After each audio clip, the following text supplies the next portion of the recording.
Hi, it's Len and the Art of Motorcycle Maintenance here. Hope you're well. Just want to let you have a wee look at this 2023 Suzuki vstrom 800DE, DL 800DE. I wanted to let you have a look at the Scottoiler E system that we fitted on here. And the location for the components. There's a few different choices for where you could put the controller on this bike, but I opted to take the bracket off of one of the handguard bolts. These are original Suzuki handguards.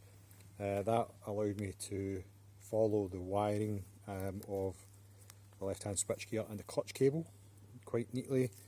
The wiring I could get, I did remove this small panel, 2 bolts and 2 plastic trim clips. That allowed the wiring to go underneath the tank. I did remove the seat,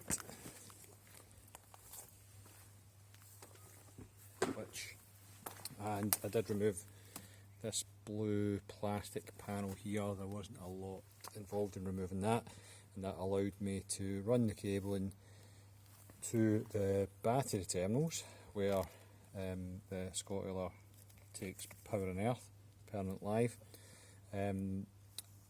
I opted to have the reservoir up under here, under the seat. To be honest, on this bike there's not a great deal of choices of where to put it if you want it under the seat. You could probably mount it somewhere external, but in this case I opted to use this space. I've also managed to fit the Traveller expansion bag in this space, which is nice. I might not have been able to do that if the bike had been fitted with the optional 12 volt accessory plug. If I wanted to use that, I might not have been able to get that Traveller expansion bag where it is, but as it is, that fits in there okay. The bike has now done 800 miles. This Scottoiler's been on from 0 miles, and the chain is still looking pretty much as good as new. The Traveller expansion pack I've just filled for the second time.